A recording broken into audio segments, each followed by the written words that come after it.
Hindi ka pababayaan ng Diyos. Umasa ka sa Kanya.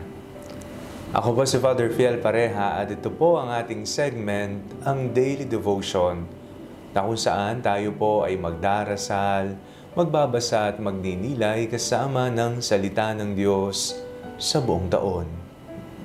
Manalangin tayo. Sa ngalan ng Ama, ng Anak at ng Espiritu Santo. Amen. Halina, Banal na Espiritu, liwanagan mo ang aming puso at isip nang maunawaan at may sa buhay namin ang iyong salita. Amen.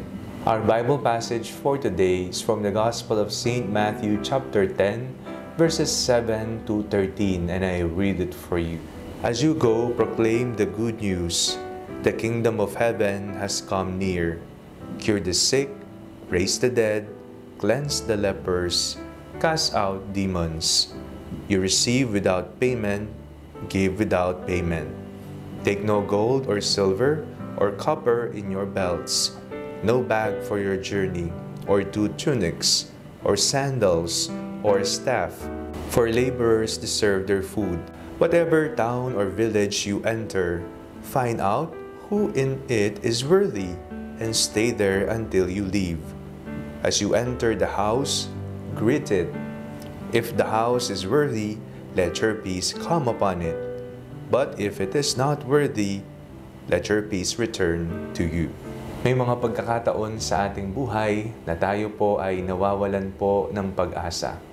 O kaya naman hindi natin alam kung saan tayo pupunta, hihingi ng saklolo, higit lalo kapag tayo ay may pangangailangan. Kapag tayo ay naubusan sa buhay, naghahanap tayo ng reserba, naghahanap tayo ng lakas, naghahanap tayo ng tutulong sa atin. Sa ating pong binasang Ebanghelyo, isinugo ng Panginoon ang mga alagad at binigyan niya ng mga habilin ang mga ito. Kakaunti lamang, limitado lamang ang kanilang dadalhin. Ano kaya ang nais ituro ni Jesus sa kanyang mga alagad? Ito po ay ang umasa sa Ama. Ang Ama ang siyang bahala, hindi magkukulang ni kauubusan, pagkus ang Diyos ang mag-aalaga sa kanila. Ito rin po ang paalala ng Panginoon sa ating lahat. Hindi tayo pababayaan ng Panginoon. Umasa tayo sa Kanya sapagkat Siya po ay isang Ama na patuloy nag-aalaga sa Kanyang mga anak. God is a provider. He knows our needs. At hindi niya tayo kakalimutan at pababayaan. He will provide whatever we need.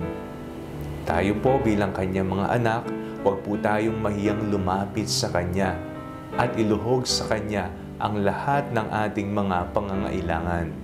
Ito man ay material, ito man ay spiritual, emosyonal o mental. Lahat ng ating pangangailangan ating ipaabot sa Ama. Manalangin po tayo. Amang mapagmahal, maraming salamat po sa pagkakalinga sa amin. Hindi niyo po kami pinapabayaan. Ipinagkakaloob po ninyo ang lahat ng aming pangangailangan. Panginoon, maraming salamat po. Kayo na pong bahala sa amin sa araw-araw naming pamumuhay. Sa ngalan ni Jesus na aming Panginoon. Amen. Sa ngalan ng Ama, ng Anak at ng Espiritu Santo. Amen. Huwag po ninyong kalimutang i-like ang video ito. Mag-comment po kayo and share it with your family and friends. Ang Panalangin Bago Matulog ay may sariling Facebook page na po. Huwag niyo pong kakalimutang mag-like at mag-follow dito, and do not forget to subscribe to our YouTube channel. I-click niyo lamang po ang link na nasa description ng video ito, o kaya naman po, just search Father Fiel Pareha. God bless you po.